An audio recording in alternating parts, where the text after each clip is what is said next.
while we are defining these terms, I think it would also be a good exercise to define socialism and communism. These three terms, along with Marxism, are often thrown around interchangeably. So, another set of silly questions: what is socialism? What is communism? And then, what are the similarities or differences between these two and Marxism? Yeah, so going back to Marxism, what Marx identified was capitalism has this incredible ability to bring together the latest of science, all kinds of new mechanisms, technology, and so on to bear on increasing industrial production, whether it's industrial production in agriculture or industrial production in mines. The amazing ability because of the need to improve productivity that Marxism has. Yeah. So Marx says that the productive forces under capitalism are constantly being improved, but they run up against what he calls the social relations of production, which means the relations of property. In other words, private property. So give you a good example. In the United States nowadays, there's an enormous amount of wealth. I mean, it's a very rich country, continues to have an enormous amount of wealth. And the question to ask is, why is it that no administration in the United States in recent decades has been able to improve the infrastructure? I mean, why is it that infrastructure is deteriorating in the US, that no major factories are being built, high-tech factories that are able to build the very slim chips? Even the experiment in Arizona with the Taiwanese factory has really come a copper. It's not really been able to advance. Why? Well, because as you have private property, more and more powerful, people who take the gains of the forces of production, the profits, accumulate that and have it in their private hands, they don't want to invest their private property in public infrastructure. They don't want to be taxed because they have political power, and they don't want to enter even public-private schemes. They want the government to invest in infrastructure. So Marx says that society gets blocked. You get blocked with the contradiction between the advance of productive forces, the amazing ability of productive forces to advance, and this social relations of production where private control over the gains of capitalism effectively paralyze society. They would prefer to hold their money in cash rather than invest it anywhere. In fact, you'd be crazy as a private person to invest money in infrastructure because the rate of return on infrastructure is negligible in terms of profit. It's high socially, it's high for a nation, but in terms of profit, I mean, you're not making money building a bridge. Even if you put a toll barrier there, you're just not going to make money. You're not going to make a return. For that same investment, if you invested it in the stock market, or you even held it in cash in some jurisdictions, high interest rate, your rate of return is faster, swifter, and is higher. So why would you invest it? And that contradiction between the productive forces and the social relations of production, Marx says, engineers a crisis in society. And that crisis can go in two directions, he says. In the Communist Manifesto, he says that it can go either to socialism or it can go to the common ruin of contending classes. That's the translation from the first edition, the common ruin of contending classes. And I see, when I look at the streets of New York, I see the beginnings of the common ruin of contending classes. The last time I was in New York, I saw a man walking around without trousers, completely out of his head. The number of homeless people in the city of New York for such a rich city is abysmal. It's actually a psychic challenge to live in a city with so much wealth and so many homeless people in the winter. Horrible. Infrastructure collapsing, all of that. Yeah. So, that's one direction, the common ruin of contending classes. Trump returns to the White House, brings the tech bros with him, confident that he's going to build the infrastructure. Donald, who's going to finance it? You can't finance infrastructure by constantly putting bonds out there. Somebody has to back you with the bond. Somebody has to buy. The bond market is weak now. Elon Musk put $250 million into Trump's campaign, but he's not going to build a bridge. He wants government subsidies so he can go to Mars. That's his interest. That was a tiny down payment for billions of dollars in subsidies. So, SpaceX can go to Mars.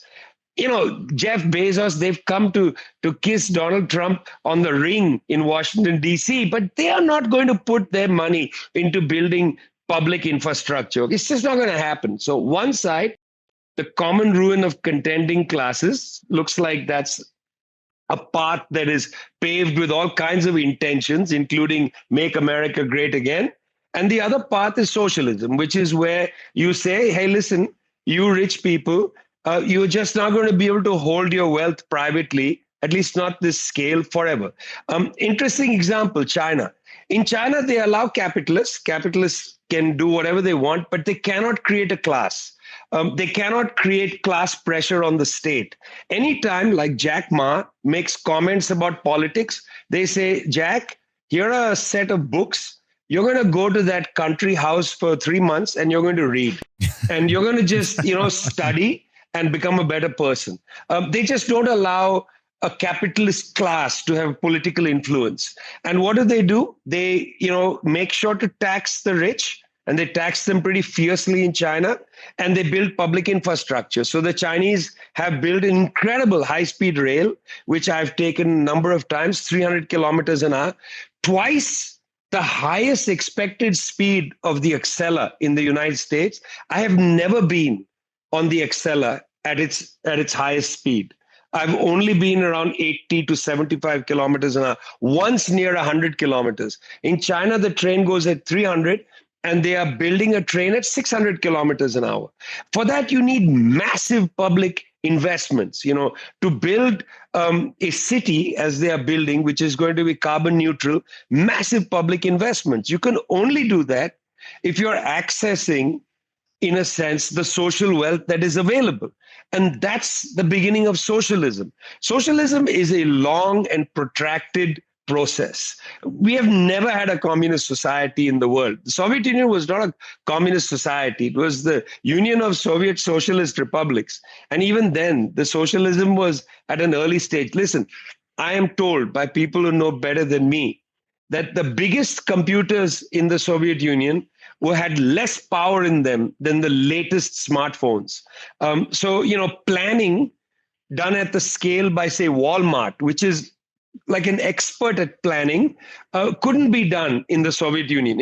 Walmart is incredible because if you socialize Walmart, you've just designed the best price mechanism, best sensitivity of prices. Why? Because what Walmart has is a giant computer in, I don't know where, somewhere in Arkansas.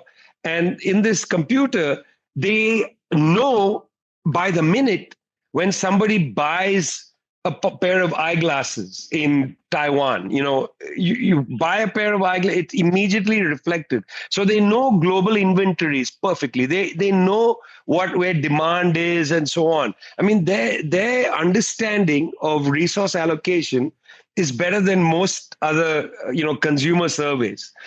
It's a little bit like Google, where I'm sitting in Santiago, and if Google detects that in the Santiago region, lots of people are going online and they're writing coughing, sore throat, medicine, that there's some sort of respiratory ailment breaking out.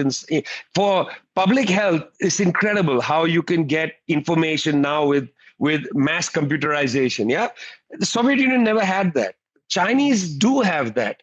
In the Western media, they say that's surveillance. I don't see that as surveillance. I see that as trying to get price sensitivity. I mean, what's the difference between, let's say, Google knowing everything about me, and let's say, a socialist government having the same kind of information for public health reasons? I know that you can spy on people and all of that, but that doesn't That's not the technology doing it. Okay. That depends on the malevolence of a government. That's very difficult to manage and to predict against. Yeah. But so socialism is basically understanding that the next advance after capitalism, the use of this amazing wealth to generate and solve human problems cannot be done as long as private property blocks the way. You cannot solve the problem of homelessness in New York City alongside private property, whereas the Chinese have solved the problem of absolute poverty. This is a reality. You don't see homeless people in Shanghai. 40% of the cars in Shanghai are electric. Why isn't this in an Indian city?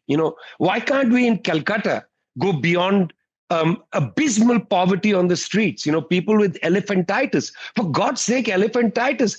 The cure for elephantitis has been there for over 100 years. There are still people sitting on the street with giant legs begging for money. Why can't we go past this? And the solutions are there. They're there, but they have been demonized. Even talking about China, will strike some people as crazy, and they'll say, my God, how can you talk about an authoritarian country like that? And I'd say, well, listen, they've solved the problem of absolute poverty. Give me another place that's done that.